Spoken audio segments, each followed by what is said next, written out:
Hi there, everyone, and welcome back to the Athletic HQ here in central London. It is deadline day, and quick maths, it's 10 hours until the deadline closes or is reached. That's the right word, isn't it? It is reached at 11 p.m. here in England. The various deadlines around Europe, it's the same time in Spain and France. In Italy, it's 7 o'clock. Germany, it is 5 o'clock, and we're keeping track on all of the ins and outs along the way, the deals that fall short as well, all the way up until that 11 o'clock deadline here in England. Just to let you know what we're going to be doing on this, our second live show. We were live earlier on this morning on Twitter, on Facebook, and on YouTube.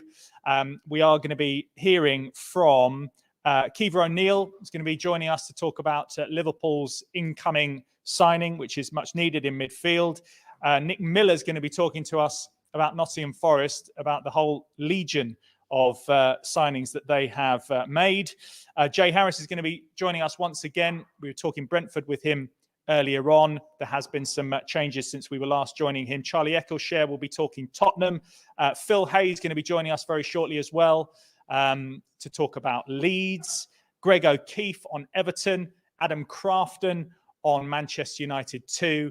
And Peter Rutzler, I'm sure, will be popping up at some stage to talk about Fulham as well, because they are always busy on a deadline day. Since we were last with you, there have been confirmed signings at Manchester United. I think that happened just after we went off air at 9:30. Anthony confirmed. Also, Wout Faes has joined Leicester City. Willy Bolly has now signed as well for Forest. That's another new signing for Nick Miller to discuss. Let's start, though, with the situation at Fulham, which does also involve Leeds. And as you can see, this is our newsroom here at The Athletic. And I can actually call Peter Rutzler, who's tapping away on his laptop, to come over and join me. He's just going to just finish off a sentence. You carry on. It's fine. I can fill. It's what I've been doing for years. So he's going to be joining us very shortly indeed. David Ornstein's going to be trying to pop up at some stage, but there has been lots of developments, as you would expect on this deadline day. And it's fine. It's fine. You just stand wherever you want. Just come and stand here. It's fine. So we were talking earlier on about incomings. What has happened since we were last with you as far as Fulham are concerned? And it does involve Leeds, obviously. Yes. First of all, we mentioned earlier about Carlos Vinicius. Yeah. That there have been reports that he was close. We understand that is the case. The striker obviously spent time at Tottenham, has been on loan at PSV Eindhoven from Benfica. Was a 2-year loan, but that's been cut short. And he's set to join Fulham on a permanent transfer, and that's expected to go through today. And it looks like they may be bringing in a winger as well, which I'm sure Phil Hay will touch on a little bit more regarding Dan James, potentially on loan. That one's still in talks, I think. But it looks like Fulham are bolstering in their attack line, which is what they intended to do. And that is a signing that they wanted to do, a sort of a malleable attacker that can play either side, presumably. Yes. No, they need attacking depth, I think, in wide areas. You know, they've been quite unlucky with injuries. Harry Wilson picked up a knee injury before the season started. Manor Solomon, a day after his debut against Liverpool, suffered a knee injury as well. So they've been left with Bobby Decordova-Reid and Neeskens Cabano, who have done very well, as Fulham have overall. But they've needed to bring some backup in, really, just to give them some fresh legs and some options and alternatives. And a player like James, who wants to be playing regularly with the World Cup in mind, I'm sure, would certainly add that. And I think Fulham were looking for some pace. I think that's the one thing that they probably don't really have in their attack line, like out-and-out pace. And, you know, should James go through, then he would suit that, absolutely. Okay, cool. Pete, go on, off you go. You can carry on. You've got work to do. We will try and get Phil Hay for you. Nick Miller, who's over on the far side there, he's literally just walking into the kitchen to have his lunch. I thought I'd just stop him from having his lunch and let's talk about Forest. In you come, Nick. He's just going to pop his little bag of sandwich down over there. Very good indeed. It's live. We thought we'd just sort of keep everyone on their toes. Nick, how are you? I'm all right. I'm hungry. I'm sorry. You know, you've delayed my lunch now. Well, so the Nottingham Forest far more important than my sandwich, so that's fine. Yeah. So are you sort of hangry just because you've not had your lunch, or are you still trying to get over last night and that defeat? Everyone's talking to me like I've lost a family member about Yeah. this. It's fine. Forest are going to get beaten quite heavily by these teams. I don't think it's too much of a problem. I don't know whether this is just my way of justifying my pain, but I'd much rather get beat 6-0 by Man City than lose in the 98th minute to Liverpool. So, yeah, nice. yeah, that's how I'm kind of trying to make myself feel better about last night. Yeah, quite. There may well be a few more beatings along the way, but it was interesting. You know what? It was interesting hearing from the Nottingham Forest manager being very sort of resilient in the way that he dealt with that. I thought, no, come on, this is what we're here for. We want to test ourselves and all that sort of stuff. In comparison with what Scott Parker had said at Bournemouth. Yeah, it may well have learned something from Scott Parker basically saying, yeah, this is going to happen quite a lot this season.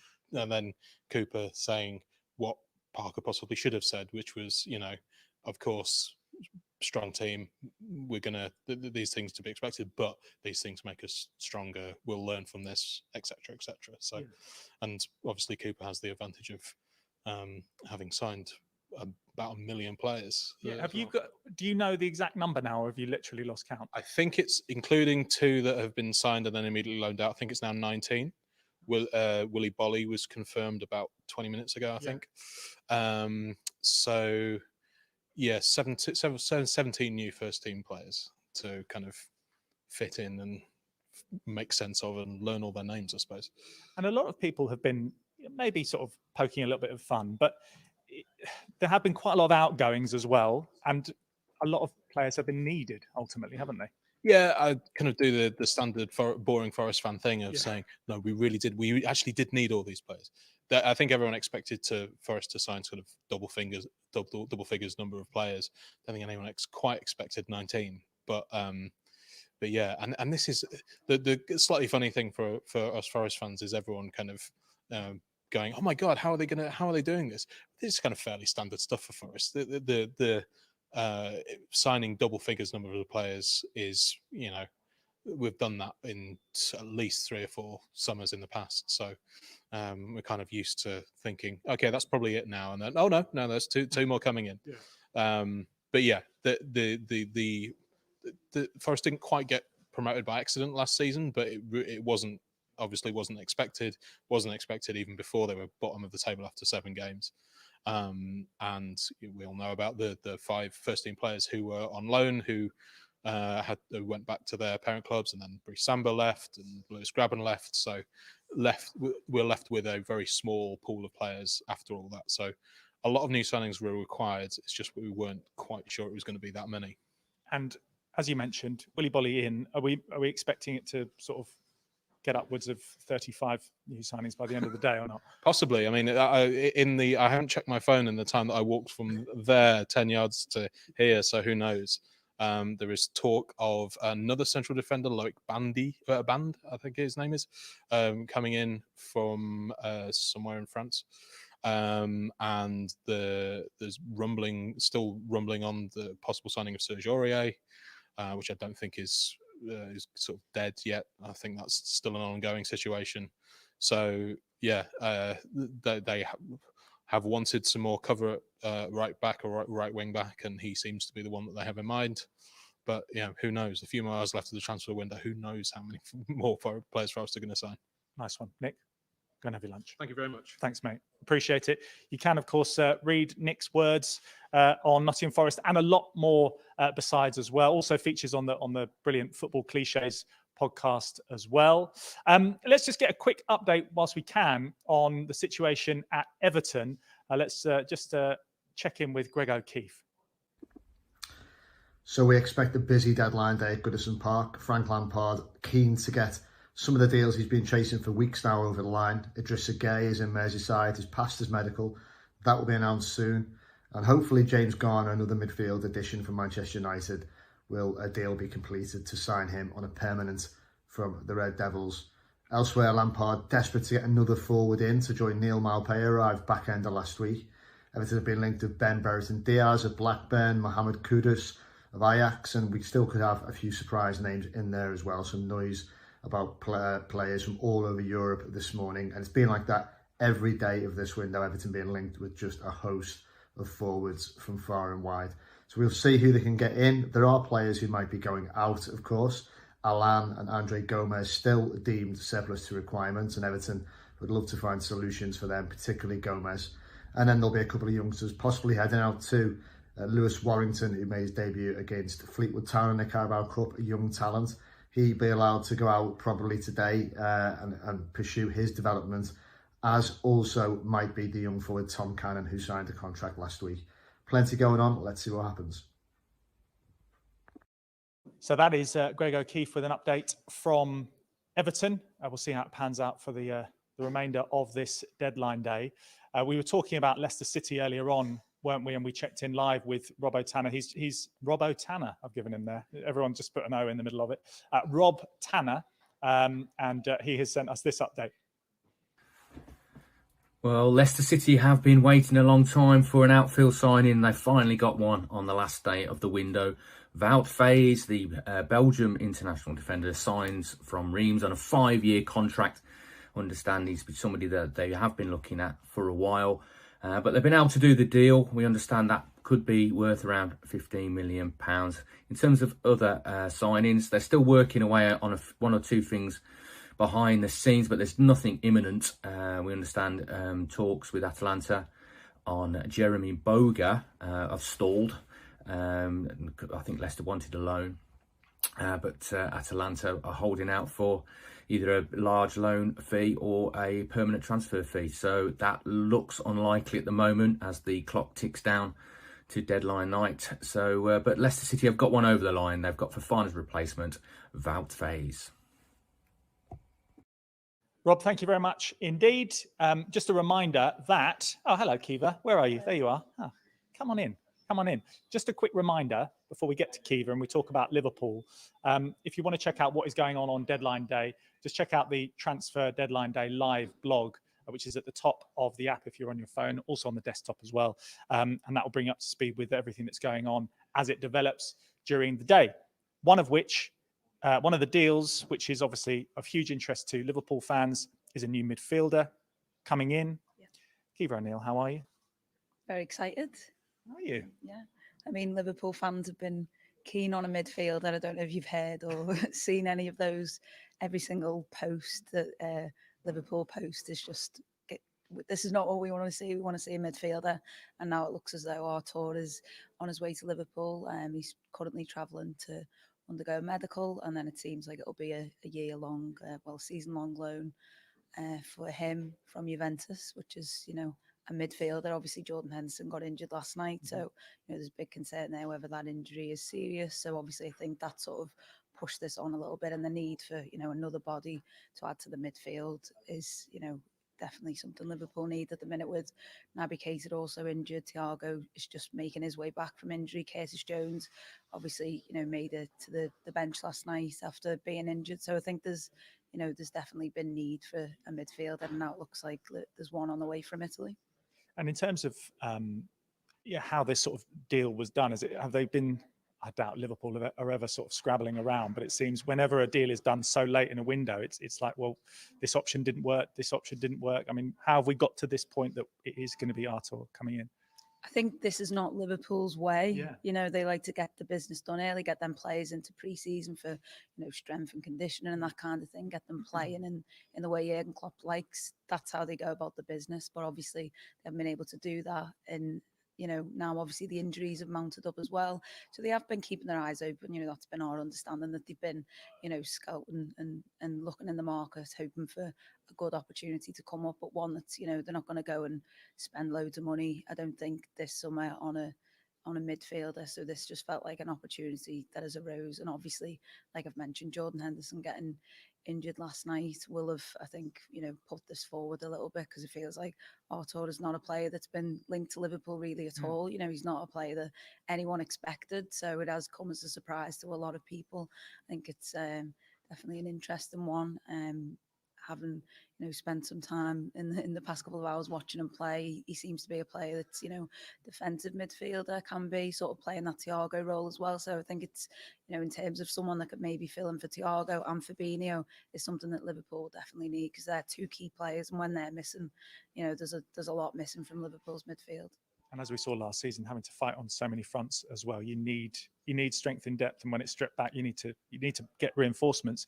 In terms of the window as a whole, is there general satisfaction? I know there's been a few bumps in the road in terms of the form so far this season, but is everyone sort of feeling that we've done what we needed to do? Yeah, I think so. I mean, with Darwin Núñez signing, and then obviously he gets sent off and misses 3 games. Yeah. He's back at the weekend for Everton, which is, a great game to come back into. I think that sort of, sort of marred it a little bit because you didn't get to see him. Erling Haaland scoring a lot of goals a second, it looks like. Yeah. And, for Liverpool fans not to have Núñez played in the past few games, that's been sort of a bit of a disruption and maybe marred how they viewed the transfer window. But, with him back at the weekend, I think that'll be a big boost. Obviously, Calvin Ramsey as well arrived at the club. And I think, getting a midfielder in has always sort of been a fan priority. Liverpool fans seem quite obsessed with it in a way. It's like the one thing that everyone's been saying, this is what Liverpool need. And they've, been pointing to that for ages. So now a midfielder looks to be getting signed. I think, they will probably view it as a successful window. Maybe it's not the midfielder that everybody wants. I mean, I think the midfielder everybody wants is Jude Bellingham, but I guess we'll wait and see for that saga to unfold in possibly a year's time. And in terms of what you've got coming up, obviously when new signings pop up, we cover them in all sorts of different ways on The Athletic. Sometimes you'll see a TIFO video analysing it, but obviously what we're sort of famed for, and we don't mind saying it ourselves, is being able to go in depth on the stories. I mean, you've already said presumably that you've been digging into them, and something's going to be coming out at some point that we can look forward to reading. Yeah, definitely. We'll have a couple of things, how the deal, if it is done, was done. And then obviously just kind of what player Artur is, what he'll bring to Liverpool if he does indeed sign. So yeah, we're definitely working on quite a few exciting things. People will enjoy reading over the next couple of days. And yeah, a midfielder, this is exciting. Yeah. It's happened. It's finally happened. Brilliant. Kiva, thank you very much indeed. I'll let you get back to your desk. Thank you very much indeed.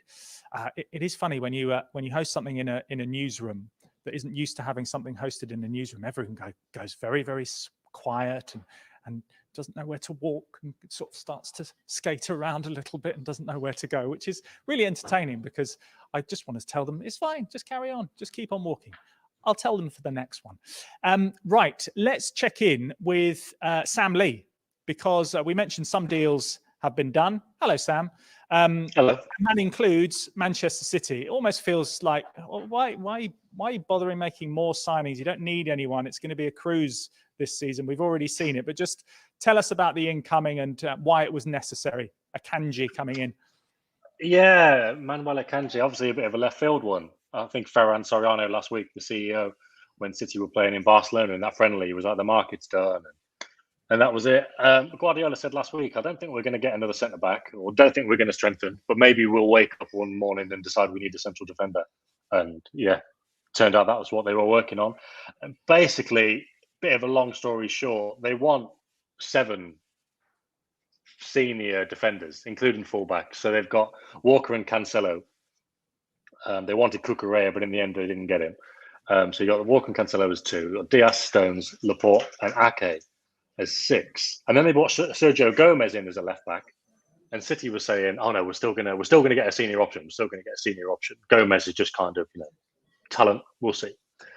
In the end, they stuck with Gomez.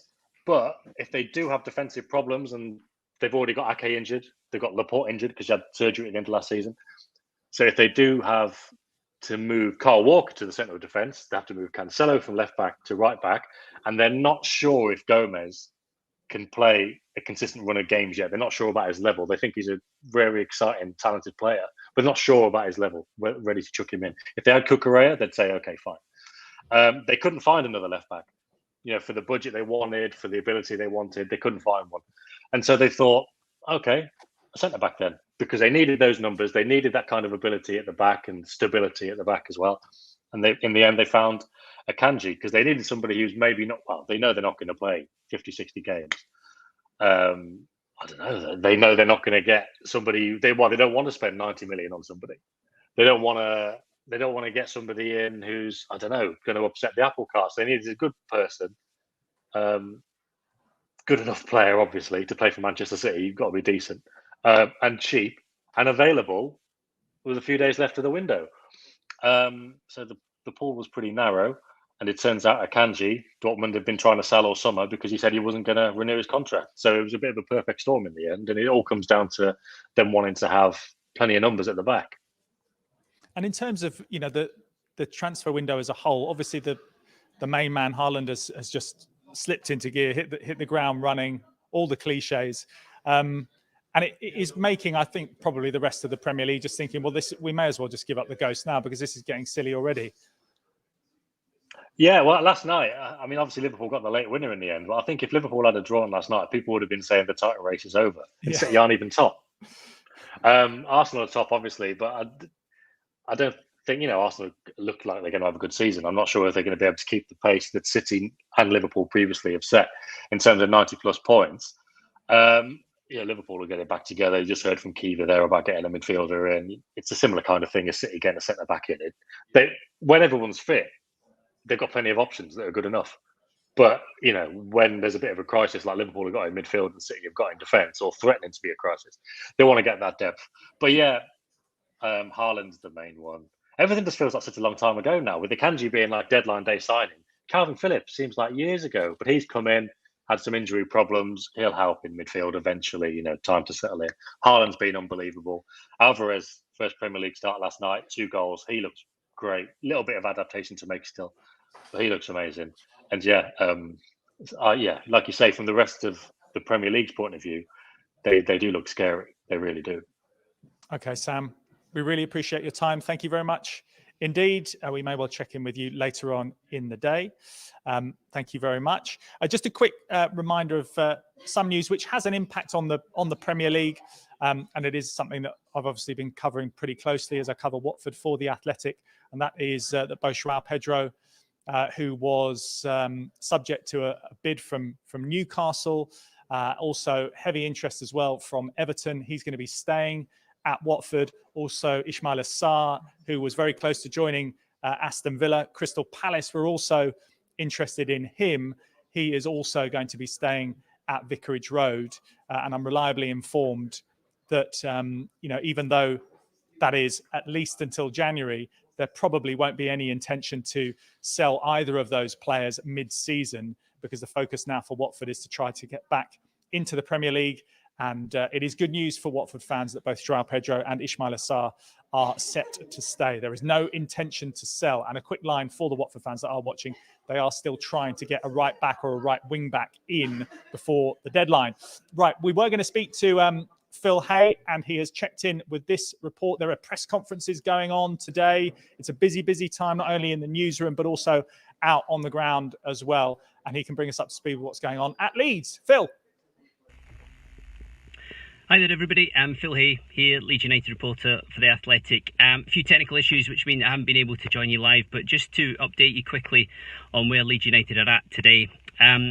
Decision was made yesterday to approach Cody Gakpo at PSV Eindhoven. Victor Orta, the director of football at Leeds, flew over to Eindhoven last night, was trying to get that deal over the line, trying to beat Southampton to Gakpo's signature. But that hit a brick wall in the end. PSV Eindhoven not willing to deal, not willing to sell Gakpo before the deadline, and Gakpo will stay in Holland. The deadline has passed there yesterday, but he'll stay beyond the closure of the rest of the European deadline too, and will be there until January at the earliest. It left Leeds in a bit of a position because they need a centre forward, and they need an attacking player to add to the squad, and they've gone after Bamba Dieng this morning, 22-year-old at Marseille forward, who looked like he was on the verge of moving to Lorient on loan, but Leeds have managed to interfere with that deal. They've managed to get themselves in the running, and our understanding is that a fee's been agreed with Marseille and that he will be flying to England this afternoon in order to get that deal done and to sign, all being well, before the deadline. That leaves a question mark over Dan James, whose future has been subject to speculation for the past sort of 4 or 5 days. There was interest from Tottenham. There's more serious interest, we gather, from Fulham. And again, our expectation is that if Dieng comes in and everything goes according to plan with him, James is highly likely to move to Fulham on a season-long loan. It's only almost a year to the day since he joined from Manchester United on a £25 million deal, a deal that Marcelo Bielsa, the club's previous head coach, wanted extremely badly, had focused on for a long time. But it's been a difficult fit for James here. He hasn't managed to make a huge impact project. And the noises of the past week have made it pretty clear that if somebody else was arriving, be it Gakpo or, as it turns out, Dieng, then he looked like he was surplus, or was certainly somebody who Leeds would be willing to go, to let go to recover money on wages, and also because his chances of minutes were reducing rapidly. So as it stands at the moment, it's looking like the in will be Dieng, the out is likely to be Dan James, and that Leeds will get another forward before the deadline passes. And away he went. There you go. Phil Hay in portrait, in the newsroom. It was great to have him with us. Okay, let's now talk Manchester United. And Adam Crafton is going to join us. Come on in. You can stand. Why don't you stand on my right hand? Oh, no, yeah, stand on my right hand side. That would be great. Thank you very much. So we had, we'll deal with Cristiano Ronaldo and just the general fun politics of Manchester United in a moment. But first of all, for people who aren't necessarily au fait, why Anthony? Why now? It's obviously been confirmed since we were last live. Your feeling on that? Well, it's one that they wanted to do for most of the summer. One that they were looking at June, July, felt it was too expensive at the time. Then obviously they had quite a slow start to the season, and I think that need for reinforcements in the attacking position didn't go away. And United went back to Ajax with a little bit more money. And I think United would say he was a player that Erik ten Hag, the manager, obviously knowed previously. He fits in with the system. One they were always keen to do, but one they were only able to get done, I should say, right at the end. In terms of Manchester United and the fact that there has been such a high turnover of managers, there is a slight danger. I'm not saying that Anthony's not going to be a success, but there is a slight danger that you start bringing in players on the behest of the manager and then you change course. I suppose it does reflect that there is a confidence that this could be a bit longer term, maybe. Yeah, it's interesting because Man United have a football director now with John Murtough. And I think when that happened, people started to think maybe United will have this overarching policy and managers will fit into that. But their policy has always been to back the manager over the signings. That's what happened with Louis van Gaal, Jose Mourinho, Solskjaer. And it's the same now with Ten Hag, that that United will say they're giving the manager the tools to succeed. The downside of that is if it goes wrong with Ten Hag, you're left with 4 or 5 of the players that he specifically wanted for his system. Of course, those players may turn out to be so brilliant they could work under any manager. But look, Leeds have got a sporting director, and they've done something very similar this summer with signing players that Jesse Marsch knows. So it's not only United who work this way, but obviously it is laced with a little bit of jeopardy.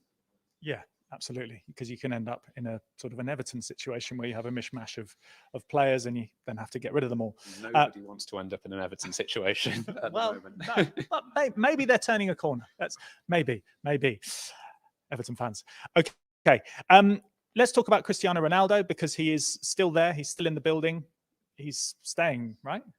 It looks that way, yeah. After several months of him, I think, certainly wanting to leave the club. I think that was made very clear through reports. And then I think at the start of the summer, Erik ten Hag actually thought, I can coach this guy better than the previous coaches have managed to do, and I can really find a role for him in my system, and he'll buy into it. I think that started to change after the Brentford defeat, where Ronaldo was one of 11 that struggled on the day. And I think Ten Hag then took the view that if an offer came in, he wouldn't stand in Ronaldo's way. The problem is United haven't had an offer from a Champions League club, and Ronaldo would like to play in the Champions League. United haven't had a substantial approach where there's either been the transfer fee or the salary that would work for both them and Ronaldo to let him go. And as such, you're kind of in this situation now where he's probably in a little bit of a bit part role at the moment. He's not going to be starting every Premier League game, and that makes him a little bit of a stalking horse, you would say, for the manager, because every time someone misses a chance or someone doesn't score a free kick, the cameras will pan to Ronaldo in the stands. But ultimately his performances probably don't merit starting at the moment, so we'll have to see in the next few weeks and months whether he'll fully buy in to Ten Hag's style. And if he does do that, then he's still a fantastic player and goal scorer, and there'll be a role for him. But I would still be expecting probably his next start to be in the Europa League, against Real Sociedad, and then ammonia and Sheriff, and that's probably not Cristiano Ronaldo's dream. No, quite. And having sort of dug into this in depth for the Athletic recent article, which you should all go and read, what's your absolutely, you can read it. What's your sort of expectation of how this does pan out? Because this is a huge personality and someone that, let's be brutally honest, he's not going to, even if it does mean that he's getting switched to from the camera, at least it will save it switching to Sir Alex Ferguson up in the stands. It would be a hell of a job if Erik ten Hag manages to pull this one off and everyone is kept happy. Is that a fair and accurate assessment of the situation? Yeah, I think ultimately Ronaldo is a showman that wants to be front and centre. He wants to be scoring goals. He wants to be playing in the big games. I think, if it was up to him, he'd probably be playing only in big Champions League games and national team games. He said that himself before. So it's a really difficult one for Ten Hag to manage. At the same time, he's 37 years old, right? Yeah. And time catches up with everyone. And it's unrealistic to say, he can start every game, play 90 minutes, score every goal, be in every single match.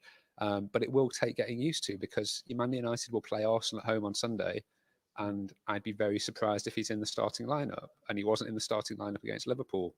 And he wasn't in the starting lineup when they lost at Man City towards the end of last season. So it's a period of adaptation and him coming to terms with a new role. And really, it's up to Cristiano Ronaldo whether he wants to be part of what Erik ten Hag is building, or whether he wants to make it about himself and become quite isolated. And just one final quick one: how much of a sort of a presentation fest has it been in terms of going around Europe and trying to ultimately sell him? You mean from Ronaldo's aspect? Yeah, well, I think it was made clear to Man United at the start of July that Ronaldo would like to play in the Champions League.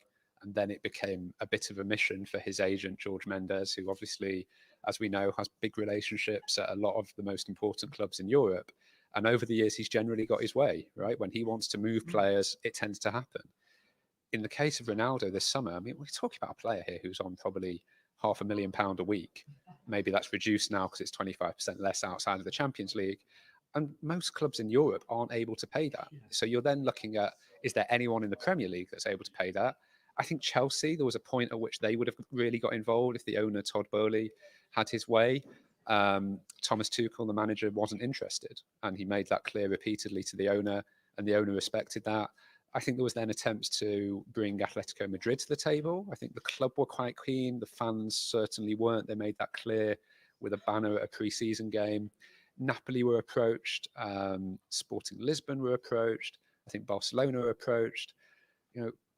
He did the rounds, and he did the rounds by Munich, and no one was prepared to bite at that point. Look, there's still a few hours left today. If Chelsea were to come in at the last minute for Ronaldo and made the right offer and offered the right salary, maybe it's something that gets revisited. But as far as I know, United aren't at the moment actively looking for replacements or anything like that. I'm sure if something was to happen, then they'd spring into action. But they've also got a game later today, and I don't think that's on their agenda right now. I think their expectation is its case almost closed, and that Ronaldo's going to be a Man United player certainly until the World Cup in January. Nice one. Adam, thank you very much. Thank you. Indeed. May well see you later on. That is Adam Croft, and you can read his words, of course, on The Athletic. Earlier on today, you may remember we were talking about potential incoming at Brentford, and Jay Harris is standing not that far away from me. He's actually got a hoodie on now because there's these air vents with the aircon, and it goes right down your neck. And I'm obviously braving it. You're not. In terms of the deal that was going to happen, which isn't going to happen, tell all. Yeah, so like you said, the deal's fallen through. So Brentford wanted to sign Mykhailo Mudryk from Shakhtar Donetsk, and they'd told Shakhtar Donetsk they were prepared to pay a fee in the region of around 30 million euros, 25.7 million pounds, which would have been a club record fee. I said earlier on in the day it was going to be a really difficult deal to pull off. It was always going to be challenging, and Shakhtar turned around and said, we're not interested in selling him. Maybe a ridiculous offer could tempt them to change their mind, but from what I'm being told, Brentford are not going to do that. And is that, you know the club in depth, you cover them in depth.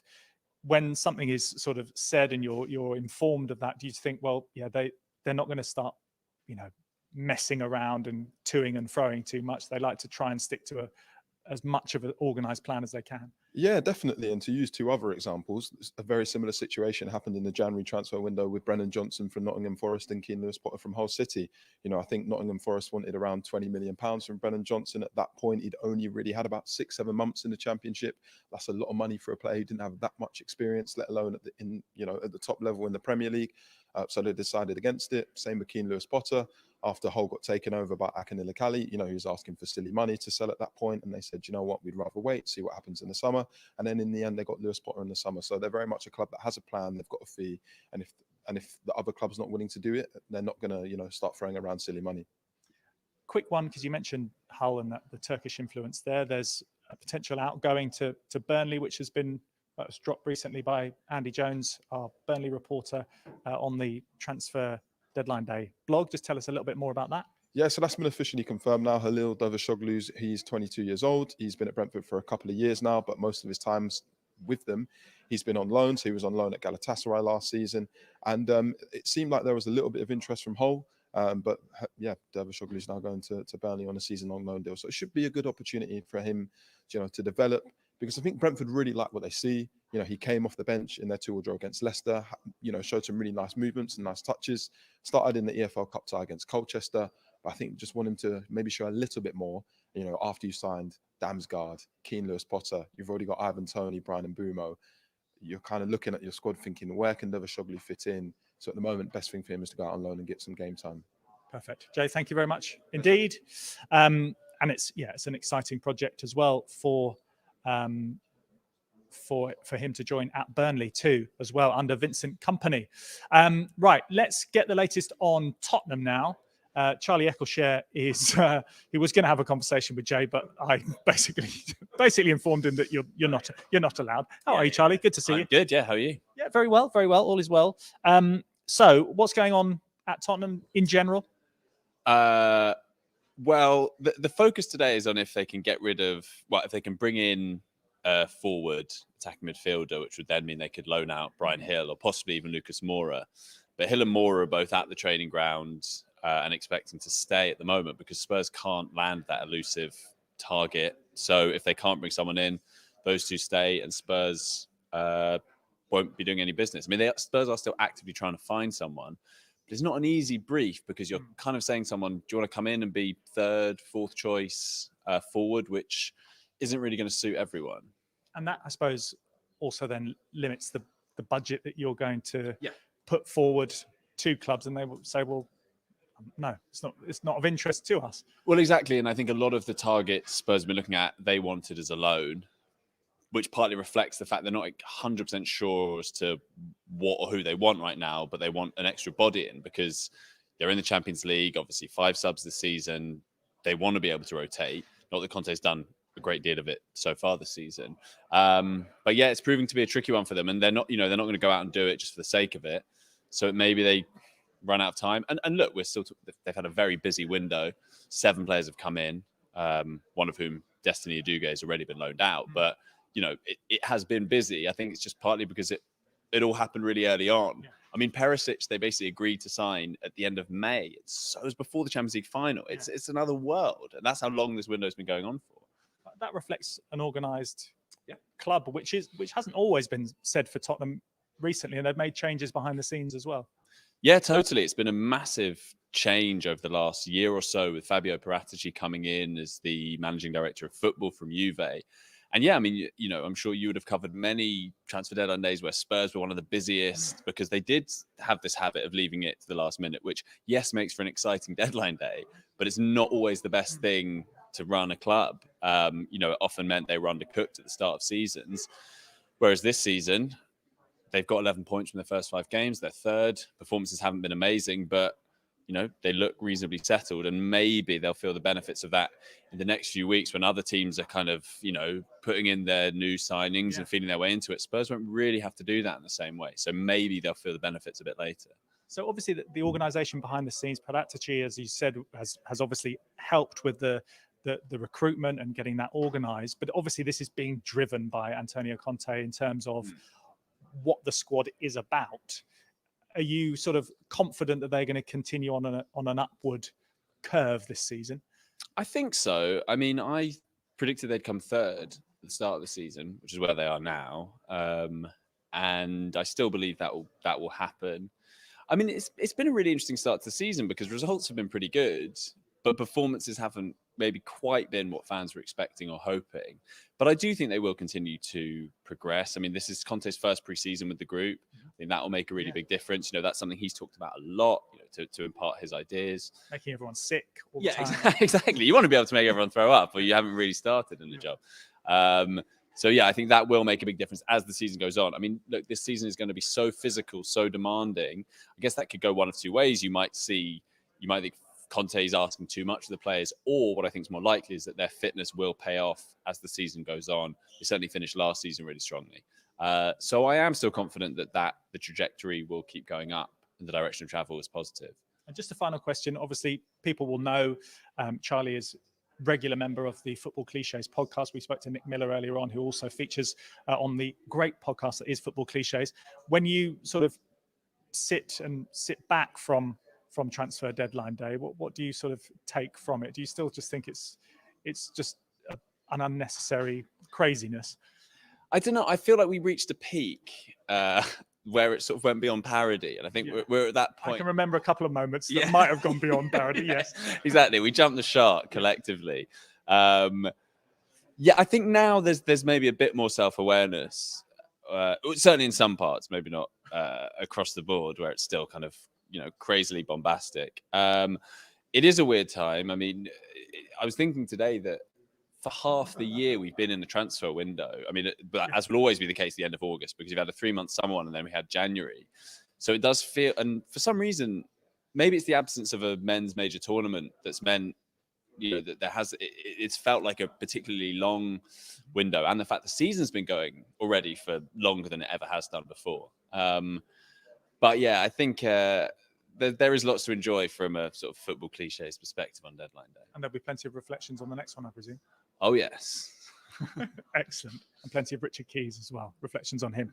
Charlie, thank you very much. Thank you. Take care. See you later. Have Cheers. a good rest of your day. Right. We are going to... just a quick word. I just saw Charlie there, former Tottenham player, Danny Rose, who was at Watford. There was a contract situation ongoing. Basically, it didn't work out for him at Vicarage Road. And today, and you get this sometimes on deadline day, they have mutually agreed for Danny Rose to leave the club, and he's going to be looking for a new team. And just another minor one on Watford, another left back that they've got on their books, James Morris, who they brought in from Southampton after he was released by Southampton. He's potentially going to go out on loan today as well. So look out for that one. There's some clubs interested in the Championship, also League One as well. We have managed to drop down into the lower leagues, and that's where my team, Watford, sit, and that's where this man's team, Michael Bailey, come around here for me. Norwich City, Hello, that's where they sit. How are you? I'm good, thank you very much. You well? Yeah, very well indeed. It seems to be going all right all of a sudden for Norwich once again. Yeah, it does. I don't know if they've really played well yet, but I think what is striking is the difference between the Championship and the Premier League, and even the squad that Norwich have managed to carry through. Even the games they've struggled to maybe get points in. They should have been 2 or 3-0 up in the first 20 minutes. So I think they're now on a run of 4 straight wins. They look pretty confident. I think you can already see from the table where the sort of top teams will be and who will be really competing for promotion, like Watford as well, obviously. Yeah, well, it is an adaptation period. Oh, here we go. Let's just have a quick look at this. Something's happened. Oh God, I haven't got my glasses. How am I supposed to read this? Do you want me to read it? João Pedro. Yeah, what does it say? Something about João Pedro says, "I'm very happy here. I'm very happy here. I love being at Watford. I love being at Watford. I want to do more with them. Spoke to the board yesterday. Oh, yeah. And I'm fully committed to the club. Oh. Looking forward to a successful season. Brilliant. Along with Norwich. Let's go Hornets. Maybe he's going to get a new contract. Well, that's fantastic. Thank you, Dave. Dave Cameron Walker is just off screen here. Also part of the Football Cliches podcast. Well, that's good news, isn't it? We brought you that news earlier on The Athletic. I can't believe I've been caught on... I can't see tiny little... That was tiny writing. That was very small. It's like an eye test. Live on air. Brilliant. So that is good news. Confirmed now. It's official. It's out there. Joao Pedro is staying. Obviously, there was links with Ismail Assar as well, which we spoke about. And we understand that he's staying as well. Not sure if they're going to get a post out there as well from Watford, but we will see. And if it happens, I will have someone alongside me to read for me, ladies and gentlemen. Right. So back to Norwich. I wanted to ask you about two things. Any more incomings, first of all? I don't think so. There's been a bit of talk, and they've been looking around for a little while to get some left back cover in, mainly because they've got 3 left backs out with quite nasty injuries. It's been a bit of a curse, that one, but I can't see, they haven't got much budget. They've got it would be a short-term loan, and I don't think the budget is probably enough for them to bring anyone in. It's a possible, but it seems highly unlikely. So no, they've got a huge squad, so I think that's probably okay. There's 3 things actually. Max Aarons was linked with a move away. It sort of felt a bit half-hearted, a bit late. Is this being driven by anyone in particular? Well, I feel like Norwich are probably quite open to selling him. I think if someone came in with some proper money, they'd be like, oh, okay. And I think they've been like that all summer. And we've got to this point and no one's really done it. So that says something in itself. I think, Max's people are probably trying to see if there's some interest and drum something up. And they'd probably be more keen about talking about a possible loan angle. But I don't know how that makes any sense for Norwich, because they would probably then have to quickly whip in someone on loan. So unless there's something really appealing that pops up and Norwich can get in some cover to maybe then do something a bit more long-standing in January. Again, I feel like that's quite unlikely, and something that if it was going to happen should have really happened earlier in the window. And final quick one. A lot of people, when they think about football clubs that aren't, one of the big clubs like Watford or Norwich, they'll think, oh, Norwich, Teemu Pukki, what's happening with him?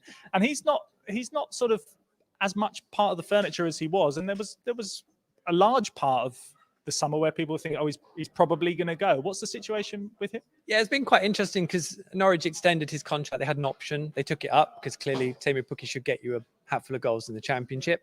And I think those on Teemu's side were like, well, hang on, he's getting on a bit, and there's probably one big move in him if someone wants to come and get him to take him and play European football somewhere. So I think there was a bit of rumbling about, can we get him that move? Nothing really materialized. He's on a pretty good salary. I think he's basically on a Premier League salary in the Championship with Norwich for these 12 months. So he is free and available come the summer if there's no new contract forthcoming.